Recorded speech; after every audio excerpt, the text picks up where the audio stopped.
तो आज के इस सेशन में हम जानेंगे कि मैजिकल टारगेट क्या होता है। मैजिकल स्ट्रेंथ टारगेट कह सकते हैं हम इसे, या फिर मैजिकल टारगेट क्या होता है। हम सभी ने देखा है ऐसे बहुत सारे स्टॉक्स जो ऑल टाइम हाई के आसपास होता है। उनके जो सिनेरियोज होते हैं स्टॉक्स के, वो कुछ इस तरह से होते हैं। ठीक है, अब हमें ये पता नहीं होता कि वो जो स्टॉक्स है वो कितना ऊपर जाएगा, क्योंकि उसके ऊपर कोई रेजिस्टेंस नहीं है, कोई सपोर्ट नहीं, कुछ नहीं है। तो यहाँ पर मैं क्या टारगेट लगाऊं? 90% लोग यहाँ पर ट्रेड नहीं कर पाते प्रॉपरली।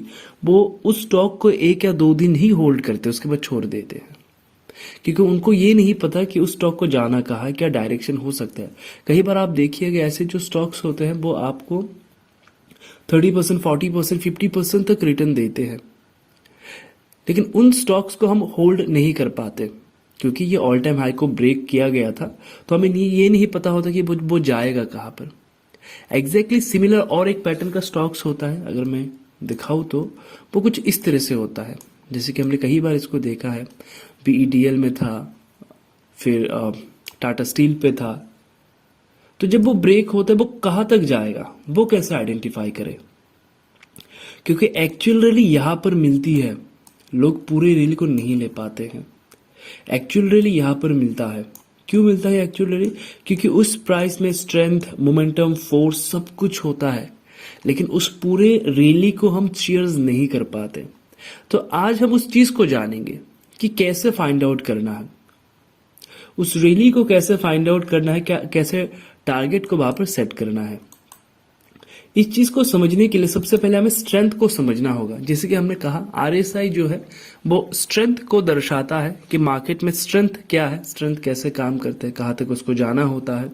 तो स्ट्रेंथ बेसिकली आरएसआई ही हमें बताता है। अब आरएसआई बेसिकली क्या होता है, अगर मैं सिंपली बताऊं तो मान लीजिए एक गाड़ी जा रहा है, आप ये वो गाड़ी है नंबर 1 और आप नंबर 2 है, और इसका जो स्पीड है वो मान लीजिए 100 पे नॉर्मल स्पीड है।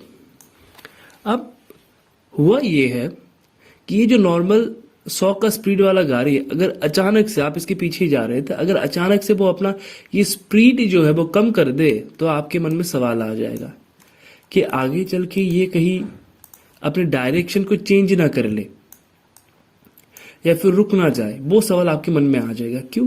क्योंकि इसने अपने रफ्तार को धीमी किया हुआ है। यहाँ पर इस चीज को हम यूज करते हैं। आरएसआई मुझे वो ही बताता है कि प्राइस का जो डायरेक्शन है, स्ट्रेंथ का जो डायरेक्शन है वो कहाँ पर है और कितना बुलिश है।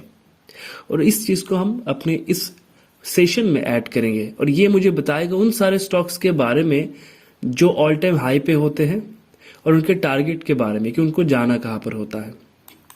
तो सबसे पहले हम आरएसआई को लगा लेते हैं।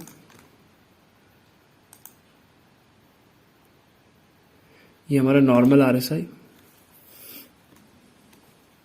इसमें थोड़ा सा सेटिंग्स हम लगा देते हैं। 60 एंड 40 कर देंगे हम।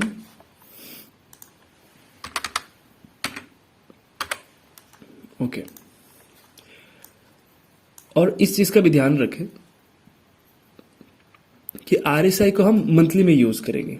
ठीक है, मंथली का टाइम फ्रेम होगा, मंथली में हम देखेंगे। मंथली वीक भी दोनों देख सकते हैं, पर मंथली को हम ज्यादा प्रेफरेंस देंगे। तो देखना क्या है यहाँ पर, कुछ दिन पहले एक स्टॉक्स दिया गया था आप सभी को, अगर गोदरेज आई थिंक दिया गया था।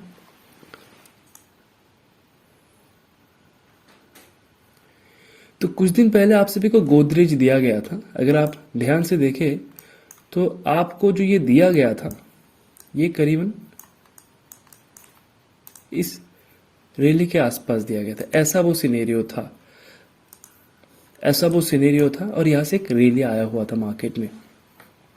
अब ये ऑल टाइम हाई पे था, तो फिर हमने इसको क्यों बाय किया है और उसको जाना कहां पर था? हम ऐसे सिचुएशन पे जो टारगेट लगाते हैं वो बेसिकली होता है मंथली का जो आरएसआई है।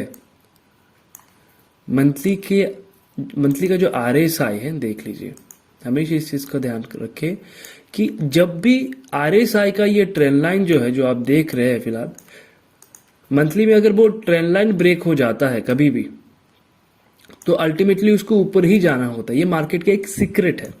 स्ट्रेंथ का डायरेक्शन स्टॉक में चेंज हो जाता है उस टाइम पे। स्ट्रेंथ का जो डायरेक्शन है वो चेंज हो जाता है, तो आगे चल के प्राइस जो है वो धीरे धीरे चला जाता है। जब हमने इसको दिया था इस पॉइंट के आसपास, तो ये यहां पर था। अब यहां पर उसको सपोर्ट मिल रहा था मार्केट में, देख लीजिए, ये वो जोन था जहां पर इसको दिया गया था। यहां पर उसको सपोर्ट मिल रहा था। क्यों? क्योंकि प्रीवियसली यही रजिस्टर की तरह काम कर रहा था, अब वो सपोर्ट है। और हमने टारगेट क्या लगाया? टारगेट हमेशा क्या लगाना चाहिए? प्रीवियस जो हाई होता है वो आपका टारगेट होता है। देख लीजिए, जो प्रीवियस हाई है, इसके ऊपर ये वाला हाई है, इसके ऊपर ये वाला हाई है।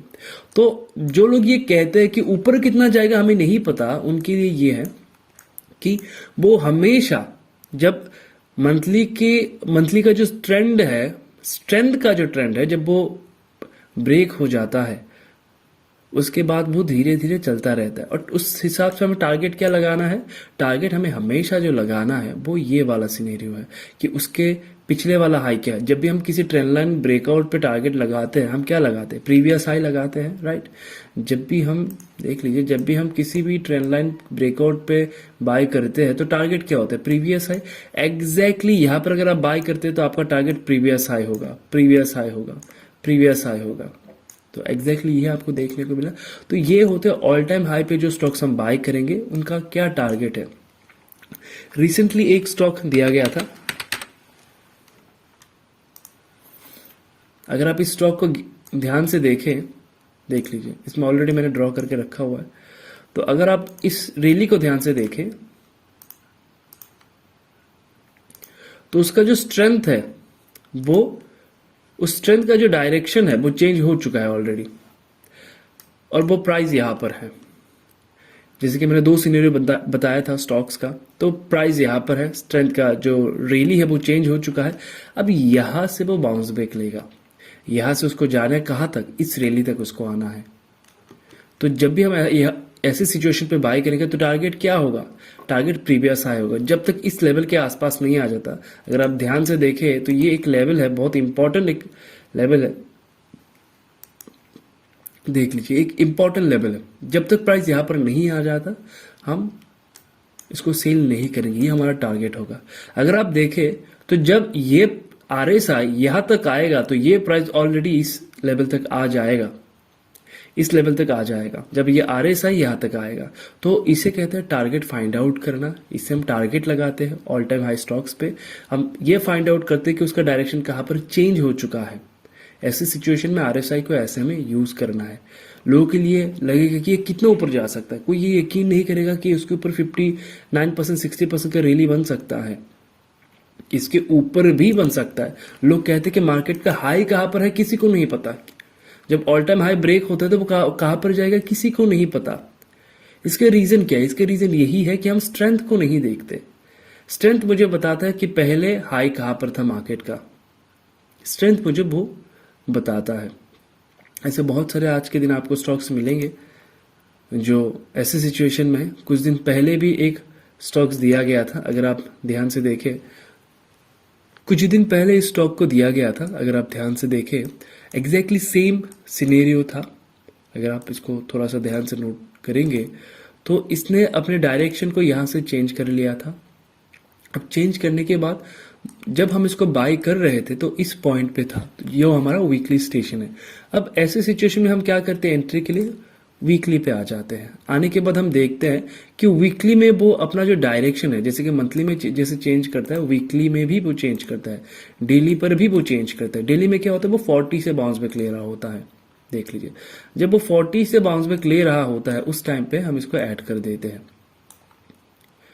जब वो 40 से बाउंस बैक ले रहा होता है हम उसको ऐड कर देते हैं। अगर आप ध्यान से देखें तो इसी जोन के आसपास आप सभी को ये दिया गया था।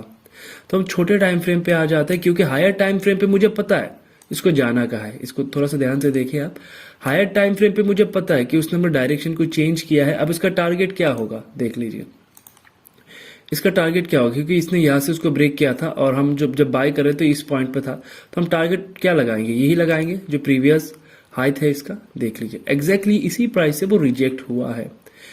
उसके बाद वो एग्जैक्टली इसी प्राइस से वो रिजेक्ट हुआ था, ये वो प्राइस था। उसके बाद वो नीचे आया। जब वो नीचे आया हम वीकली में देखे, वीकली में देखने के बाद हमने देखा, वीकली और डेली में देखने के बाद हमने देखा उसने अपने डायरेक्शन को चेंज किया हुआ है। अब बस मुझे एंट्री करना था तो हमने यहाँ पर एंट्री किया, वो वीकली स्टेशन भी था। उसके बाद ये जो रैली है, ये एक फैंटास्टिक रैली हमें यहाँ पर देखने को मिला जो 42% के आसपास है। तो कोई यहाँ पर ये नहीं कह सकता कि वो कितना ऊपर जाएगा। अगर आप ध्यान से देखें तो इसके पास और भी स्पेस है जाने के लिए, ये शुरुआत है। तो लोगों के लिए ये वाला जो जोन है वो अनएक्सपेक्टेड है, यहाँ पर लोग ट्रेड नहीं करना चाहते। अगर आप प्राइस के और स्ट्रेंथ के साथ जाते हैं तो आपके पास और भी बहुत सारा स्पेस है जाने के लिए, ठीक है। तो इसको हम यूज करेंगे ऐसे स्टॉक्स पे। और एक चीज ध्यान में रखें, क्योंकि हम मंथली में देख रहे हैं तो इसका जो मोमेंट है वो एक दिन में नहीं आएगा, धीरे धीरे करके आएगा। इस चीज का भी ध्यान रखें जब भी आप इसको यूज कर रहे हैं अपने ट्रेडिंग पे। जब भी आप इसको यूज करें इस चीज का भी ध्यान रखें कि वो एक बार नहीं आएगा, धीरे धीरे करके आएगा, क्योंकि हम मंथली में देख रहे हैं। तो इन सारे इसको हम कहते हैं, ये मार्केट का एक सीक्रेट है बेसिकली, स्ट्रेंथ का सीक्रेट। जो स्ट्रेंथ मुझे बताता है कि प्राइस कहाँ तक जाएगा। ये अगर आप देखें तो इसको मार्केट में बहुत रेयर लोग हैं जो इसको देखते हैं, इसको जानते हैं। ये एक मार्केट का वेपन भी है। जो ऑल टाइम हाई पे ट्रेड नहीं करना चाहते, नहीं जाना चाहते, तो उनके लिए ये एक वेपन की तरह है। उनको नहीं पता ये चीज़, मार्केट में बहुत रेयर पर्सन्स को पता है इस स्ट्रेंथ के बारे में, स्ट्रेंथ के फॉर्मेशंस के बारे में। तो इसको हम यूज़ करेंगे अपने ट्रेडिंग स्टाइल पे। जब भी प्राइस मुझे ऐसे सिचुएशन में मिले, जैसे कि ये मेरे लिए मल्टी कन्फर्मेशन क्यों था, ये वीकली स्टेशन था, मंथली में इसका जो प्राइस का जो डायरेक्शन है वो चेंज हो चुका था, मंथली में इसका जो स्ट्रेंथ का डायरेक्शन है वो चेंज हो चुका था, मुझे एंट्री करना था। तो ये वो पॉइंट था जब वो 60 में सपोर्ट ले रहा था, 60 में वो इस जोन के आसपास था, 40 से वो बाउंस बैक ले रहा था डेली टाइम फ्रेम पे, और उसी दौरान ये आप सभी को दिया गया था, ठीक है। तो ऐसे ही आप इसको देखें, ऐसे आप इसको अपने ट्रेडिंग स्टाइल पे यूज करें, प्रैक्टिस करें, इसमें प्रैक्टिस करने के बाद इसको ट्रेडिंग स्टाइल पे यूज करें।